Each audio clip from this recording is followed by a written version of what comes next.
Assalamualaikum warahmatullahi wabarakatuh. Kepada yang terhormat Bapak Ibu dosen penguji uji kinerja PPG dalam jabatan tahun 2025 batch 1, perkenalkan saya Kamal Mansur, guru SD Islam Tahfidz At-Thoriq, yang bersamaan juga sebagai mahasiswa PPG LPTK UIN Maulana Malik Ibrahim Malang, dengan nomor peserta 327570003121 dan nomor induk mahasiswa 24091912160. Pada hari ini Jumat 9 Mei 2025 akan melaksanakan praktek pembelajaran pendidikan agama Islam di kelas 5 dengan tema ibadah kurban. Terima kasih. Wassalamualaikum warahmatullahi wabarakatuh.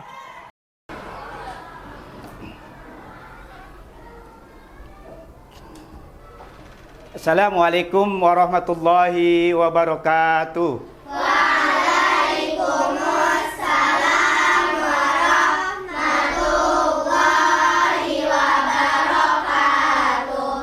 Alhamdulillahirabbil alamin, wassalatu wassalamu ala nabiyina Muhammadin wa ala alihi washabihi wasallim, wa ba'du. Kaifa halukum? Alhamdulillah bi khairin, wa kaifa haluk ya Ustaz? Alhamdulillah bi khairin. Alhamdulillah, pada kesempatan pagi hari ini, hari Jumat tanggal 9 Mei 2025, kita bertemu kembali untuk melanjutkan mata pelajaran pendidikan agama Islam. Di pekan yang lalu kalian sudah belajar tentang ibadah haji, ya. Insya Allah nanti kita akan melanjutkan pembelajaran tentang ibadah kurban, ya. Oleh karenanya sebelum kita memulai, maka silahkan dipimpin doa untuk ketua kelasnya. Silahkan. Mari teman-teman, sebelum kita belajar, kita membaca doa terlebih dahulu. Doa dimulai. Allahumma inni as'aluka ilman nafi'an wa rizqan thayyiban wa amalan mutaqabbalan.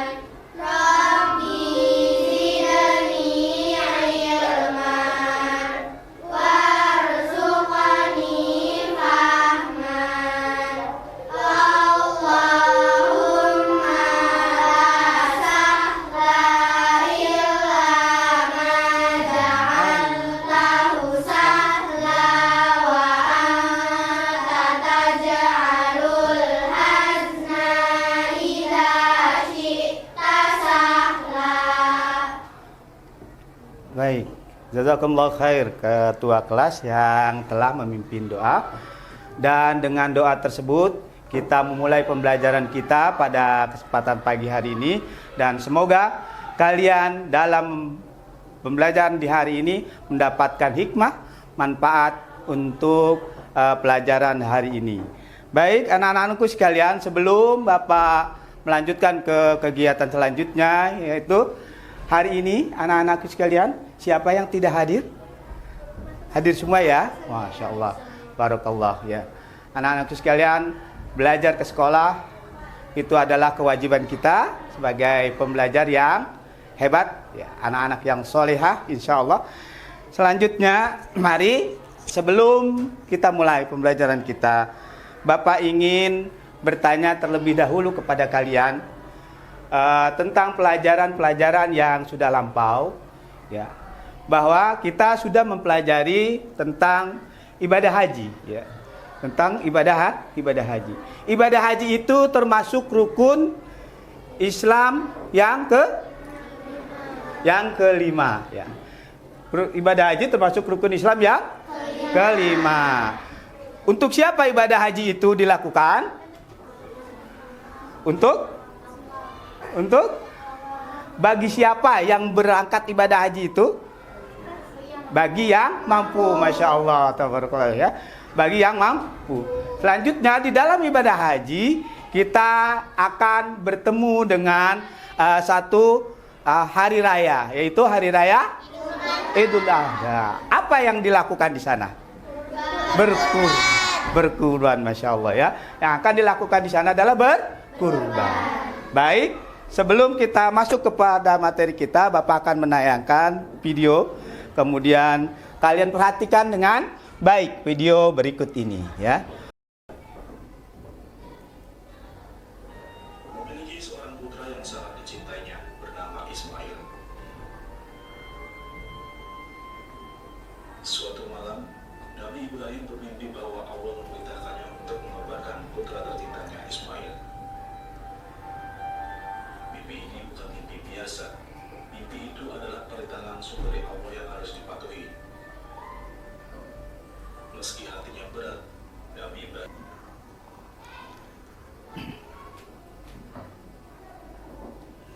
Baik anak-anakku sekalian, tadi kita sudah melihat ya. Apa yang kalian lihat tadi adalah kisah tentang siapa? Nabi Ibrahim dan Nabi Ismail. Kalau kalian melihat cerita tadi, maka ada beberapa hal yang akan Bapak sampaikan kepada kalian. Apa yang kalian ketahui tentang ibadah kurban dari tayangan tadi? Siapa yang mau menjawab? Saya, Pak. Ibadah yang dilaksanakan pada tanggal 10 Zulhijjah. Ada satu pertanyaan lagi. Ya, tadi terima kasih teman kalian sudah menjawab dengan baik dan benar. Kita sampaikan kepada teman kalian, barakallahu fiik. Sama-sama. Barakallahu fiik. Ya. Baik, pertanyaan yang kedua masih berkisar tentang tadi yang kalian saksikan ya. Ketika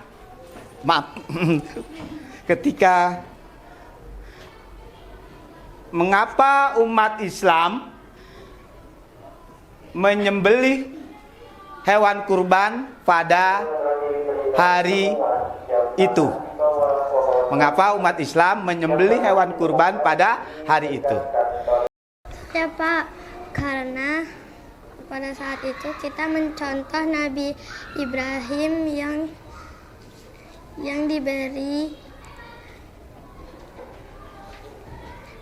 menyembelih putranya.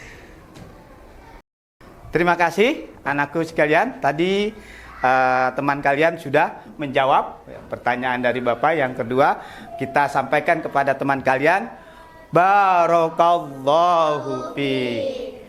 Baik anak-anakku sekalian, sebelum kita masuk kepada inti materi kita tentang ibadah kurban, Bapak akan menyampaikan tujuan dari pembelajaran kita pada kesempatan kali ini di materi ibadah kurban.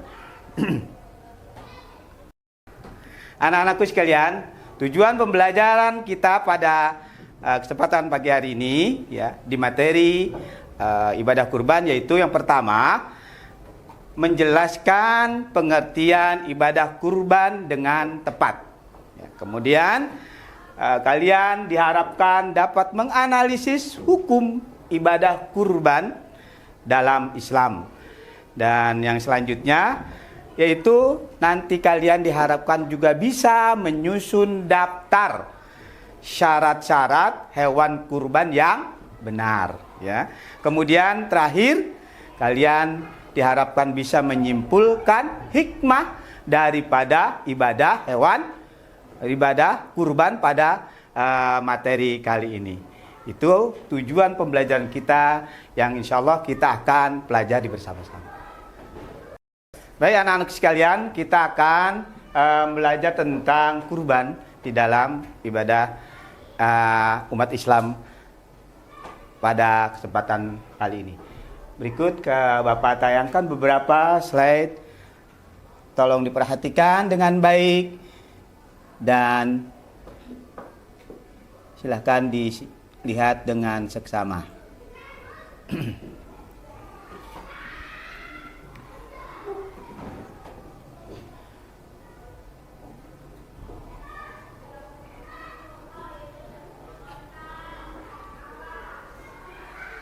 Kurban adalah ibadah menyembelih hewan tertentu pada hari Raya Idul Adha dan hari-hari tasyrik, yaitu tanggal 11 sampai 13 Zulhijjah, sebagai bentuk ketaatan dan pendekatan diri kepada Allah Subhanahu wa taala. Ibadah ini merupakan syariat yang diteladani dari Nabi Ibrahim dan Nabi Ismail alaihissalam dalam mentaati perintah Allah. Untuk dalil dari Al-Quran, ibadah kurban, yaitu di surat Al-Kautsar ayat yang kedua. Fasolli li rabbika wanhar. Ya. Fasolli li rabbika wanhar. Maka laksanakanlah sholat karena Tuhanmu dan berkurbanlah. Ini terdapat di surat apa? Al-Kautsar. Ayat keberapa?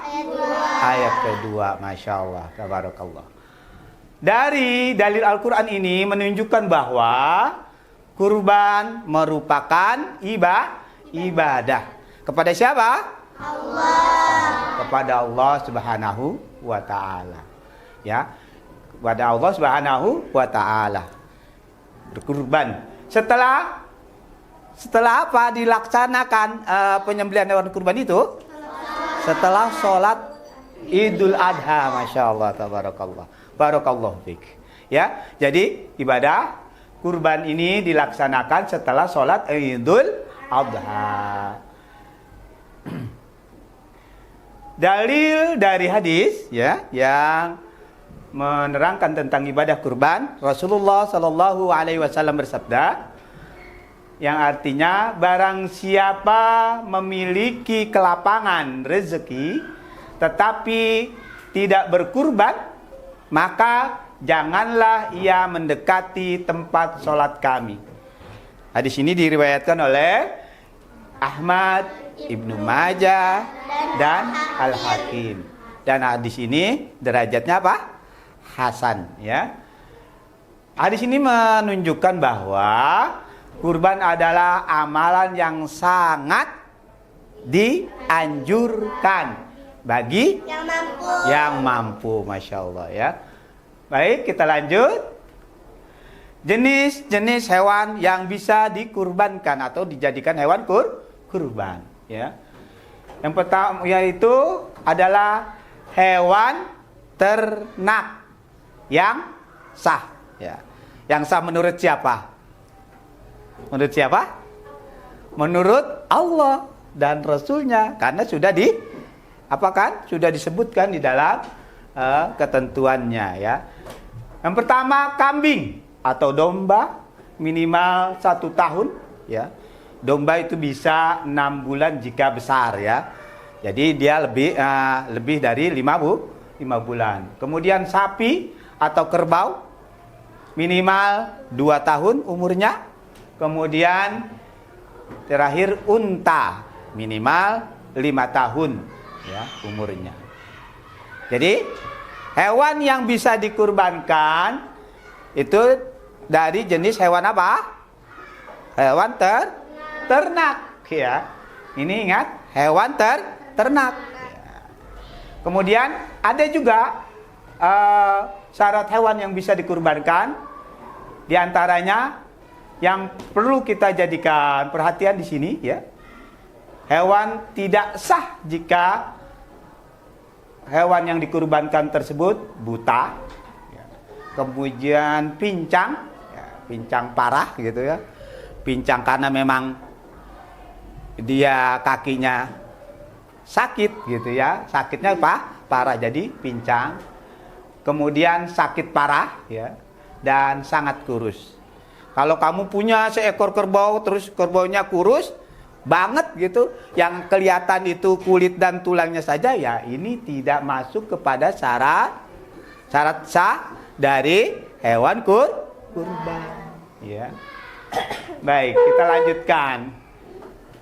Nah, kemudian kita sebagai pengkurbannya, ya, yang melaksanakan kurban nanti, syaratnya apa? Ya, yaitu seorang muslim. Pasti yang berkurban seorang muslim. Kemudian balik dan berakal. Ya. Dan yang terakhir mampu. Kalau belum mampu bagaimana? Tidak usah. Hah? Tidak usah. Kalau belum mampu tidak di apa namanya? Tidak menjadi keharusan karena belum mampu, ya kan? Dan dia juga tidak terkena dalil yang tadi. Kalau tidak bisa berkurban, maka jangan mendekati sholat kami. Ya tidak terkena karena belum mampu. Ini syaratnya. Orangnya harus mampu atau saat itu dia memiliki kelapangan rezeki sehingga dia bisa berkurban. Ya. Kurban tidak wajib. Namun dianjurkan bagi yang mampu. Maka hukumnya adalah apa? Baik, barakallah. Sunnah muakkadah. Ya, hukumnya adalah sunnah muakkadah. Itu tadi syarat orang yang berkurban. Kemudian waktu pelaksanaannya. Waktu pelaksanaan dari berkurban. Penyembelihan hewan kurban dimulai setelah sholat Idul Adha, ya, setelah sholat Idul Adha pada tanggal 10 Zulhijjah. Ya. Pada tanggal 10 Zulhijjah. Kemudian dan berakhir di tanggal berapa? 13 Zulhijjah. Itu berakhir di tanggal 13 Zulhijjah. Kemudian jika disembelih sebelum sholat Id, maka ini dikatakan apa? Tidak termasuk ibadah kurban. Ya. Jika disembelih sebelum sholat Idul Adha, maka dia bukan kurban namanya, ya. Itu hanya sekedar sedekah dari sedekah yang biasa, ya. Yang ini kenapa tidak dikatakan demikian, dijelaskan dalam hadis, ya, bahwasannya yang menyembelih hewan kurban sebelum tanggal 10 Zulhijjah maka itu tidak termasuk penyembelihan kurban. Nah. Kemudian pembagian dari hewan kurban, dagingnya yang dibagikan, ya, setelah diapakan? Sembelih, ya, setelah dipotong, ya. Setelah dipotong baru bisa dibagikan dagingnya. Kalau bagi pekurban dapat berapa? Yang berkurban itu dapat berapa? 1/3, ya. Kemudian yang disedekahkan kepada fakir miskin 1/3. Kemudian disedekahkan kepada kerabat, ya, sanak famili berapa? 1/3. Ya. Jadi inilah pembagian dari daging kurban. Kemudian daging kurban tidak boleh dijual. Dan orang yang menjembelih tidak dibayar. Tidak dibayar dengan apa? Dengan daging kurban. Jadi mereka memang menyembelih saja, tidak berdapat jatahnya daging kurban, ya. Jadi nyembelih saja. Kalaupun nanti mereka diberi jasa menyembelih, itu ada bagiannya tersendiri dari panitia yang memintanya, ya. Ataupun kalau mungkin orangnya yang menyembelih itu termasuk golongan fakir miskin, ya nanti dapat juga, ya. Oke. Apa hikmah dari pelaksanaan penyembelihan hewan kurban ini, ibadah kurban ini, yaitu mengajarkan nilai-nilai luhur. Yang pertama adalah keikhlasan, terus pengorbanan, terus empati, ya, empati, ya. Kita belajar dari kisahnya siapa? Nabi Ibrahim dan Nabi Ismail. Ya. Jadi ibadah ini juga menghantarkan, membawa kita kepada hubungan sosial yang baik, ya, hubungan sosial yang baik, ya. Karena melibatkan apa? Berbagi, melibatkan berbagi. Yang mempunyai keluasan rezeki bisa berbagi kepada yang kurang, gitu ya. Jadi inilah nilai yang ada pada apa? Pelaksanaan kurban. Yang paling utama adalah pelaksanaan kurban ini mendekatkan diri kita kepada Allah Subhanahu wa Ta'ala. Terima kasih kalian sudah menyaksikan slide ini, dan baik anak-anakku sekalian, berikut Bapak akan tampilkan beberapa daftar hewan ternak, ya. Silakan kalian amati dengan baik, ya.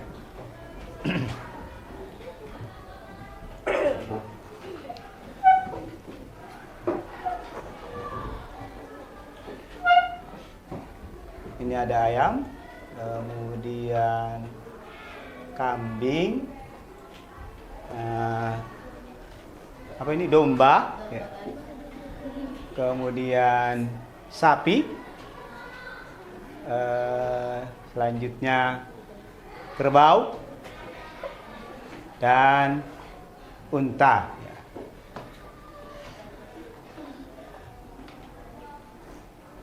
Dari daftar hewan tadi yang Bapak tayangkan, hewan mana saja yang bisa dijadikan hewan kurban?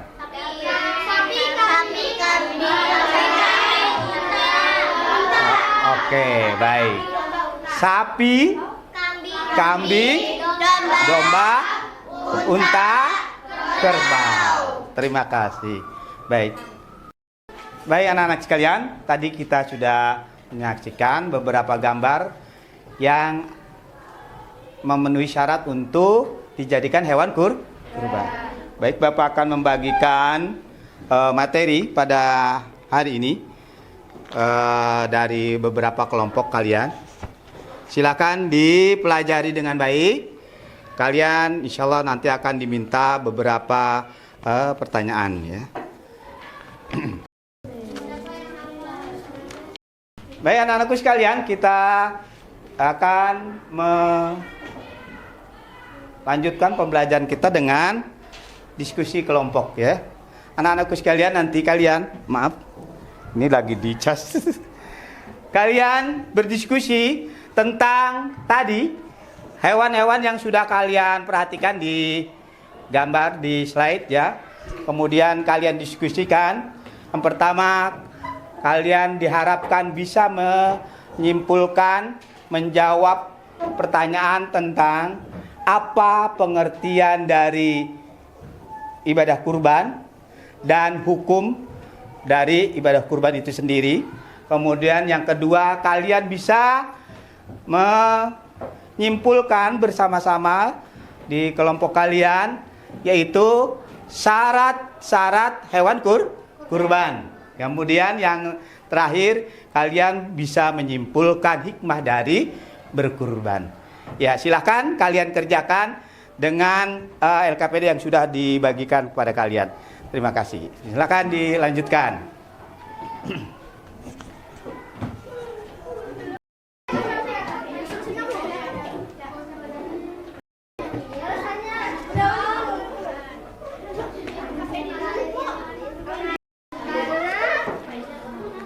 Bisa ngerjainnya kan? Ya, itu alhamdulillah kalian tadi sudah melakukan diskusi kelompok dan Bapak sudah mendapatkan jawaban dari kalian dan silakan untuk pertanyaan yang pertama, yaitu simpulkan atau jawab dari pertanyaan Bapak pengertian dari ibadah kurban serta hukumnya ya. Silakan yang mau maju ke depan ya. Oh iya, terima kasih. Silakan. Assalamualaikum warahmatullahi wabarakatuh. Nama saya Ananda Agifa. Saya mewakili kelompok 2. Jawabannya adalah kurban adalah ibadah menyembelih hewan tertentu pada hari raya Idul Adha dan hari-hari tasyrik, tanggal 11 sampai tanggal 13 Zulhijjah, sebagai bentuk ketaatan dan pendekatan diri kepada Allah Subhanahu wa taala.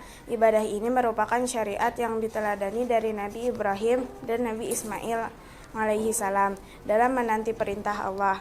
Hukum kurban adalah sunnah muakkadah. Assalamualaikum warahmatullahi wabarakatuh.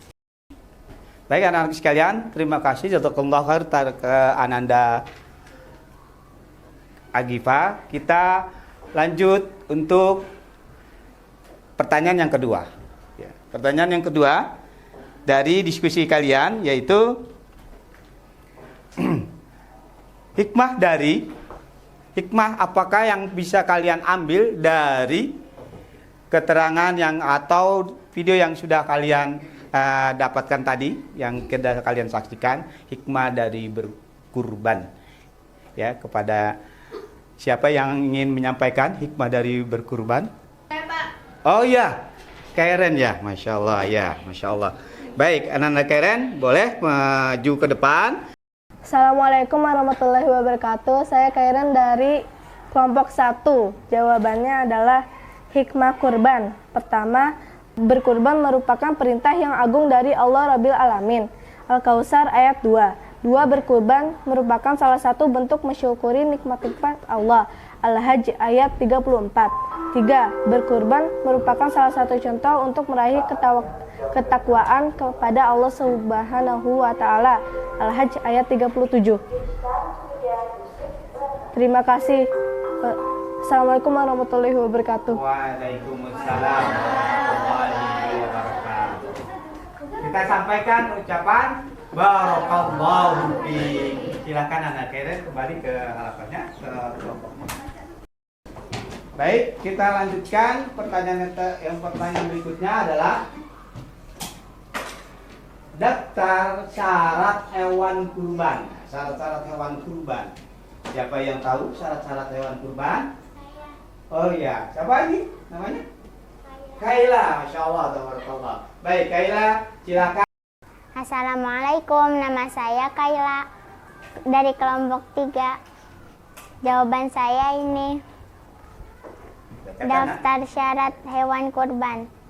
Yang pertama, sapi. Syarat umur pada sapi minimal sudah genap berumur 2 tahun. Yang kedua, unta. Syarat umur pada unta minimal sudah genap berumur 5 tahun ya. 5 tahun. Ya, oke. Yang terakhir, kerbau. Syarat umur pada kerbau minimal sudah genap berumur 2 tahun. Baik, jazakumullahu khair Ananda Kaila ya. Itu tadi daftar hewan dengan syarat-syaratnya yang bisa dikurbankan. Baik anakku sekalian, tadi teman-teman kalian sudah mempresentasikan dari diskusi yang sudah kalian lakukan. Baik, Bapak ingin menarik kesimpulan bersama dengan kalian tentang pelajaran hari ini, yaitu pelajaran tentang ibadah kurban. Coba mari kita simpulkan pelajaran tentang hari ini, yaitu ibadah kurban. Nah, dari LKPD yang kalian tadi kerjakan, ya, kalian kerjakan, sudah kalian kerjakan semua ya LKPD-nya? Ya, baik. Nah, kita akan simpulkan bersama-sama kegiatan hari ini yaitu ibadah kurban. Pelajaran hari ini yaitu ibadah kurban. Apa pengertian dari ibadah kurban tadi yang sudah kalian pelajari? Yaitu apa pengertian dari ibadah kurban? Ya, sama-sama. Pengertian dari ibadah kurban tadi? Menyembelih hewan pada tanggal 10 Zulhijjah sampai tanggal 13 Zulhijjah. Terus Dilakukan pada hari Idul Adha. sampai tanggal 13 Zulhijjah. Untuk apa itu kita lakukan? Mendekatkan diri kepada Allah Subhanahu wa ta'ala dan meneladani siapa? Meneladani Nabi Ismail ya, dan Nabi Ibrahim. Dibalik ya, meneladani Nabi Ibrahim dan Ismail ya. Karena Nabi Ibrahim sebagai ayah dari Nabi Ismail. Iya. Baik, itu tadi. Jadi kita mendapati ibadah kurban itu hanya terdapat di bulan Zulhijjah ya. Dan pemotongan hewan kurban juga hanya berada di bulan Zulhijjah. Tepatnya setelah kita melakukan ibadah sholat Idul Adha.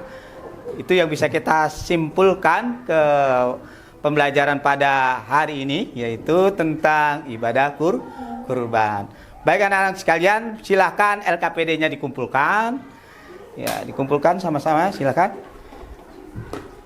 LKPD-nya ya. Oke. LKPD-nya ya. LKPD-nya. Oke. Iya. Kasih. Ya. Iya, terima kasih, Bu. Oke. Ya, terima kasih. Baik. Terima kasih anak-anakku sekalian untuk kerja sama kalian pada kesempatan pagi hari ini dan sudah melaksanakan pembelajaran. Dan kalian sudah menghasilkan beberapa pembelajaran dan masih ada yang ingin Bapak sampaikan sebelum kita menutup kegiatan pada pagi hari ini. Pagi menjelang siang ya, Masya Allah. Bapak ingin bertanya, apa hikmah dari berkurban atau ibadah kurban dalam kehidupan sehari-hari? Ya, Anda Salma, silakan. Menanamkan rasa syukur, Masya Allah, tabarakallah. Jadi, ya, ini secara Anda kontak, mungkin silakan. Menanam Sikap kedermawanan, Masya Allah, tabarakallah. Jadi, dalam kehidupan sehari-hari, ibadah kurban itu menanamkan sikap syukur. Karena kita diberi apa tadi? Diberi nikmat yang lebih. Sehingga kita bisa berkurban. Kemudian hasilnya dibagi-bagikan kepada siapa? Kepada kerabat, tetangga, dan orang lain. Ya. Demikian pelajaran pada kesempatan kita kali ini, dan insya Allah kita akan bertemu di minggu yang akan datang pada pembelajaran meneladani Khulafaur Rasyidin. Demikian kurang lebihnya Pak Kamal, mohon maaf, dan kita tutup bersama-sama dengan membaca doa kafaratul majelis. Subhanaka Allahumma wa bihamdika asyhadu an la ilaha illa anta astaghfiruka wa atubu ilaik. Baik. Walakum wassalamu alaikum warahmatullahi wabarakatuh.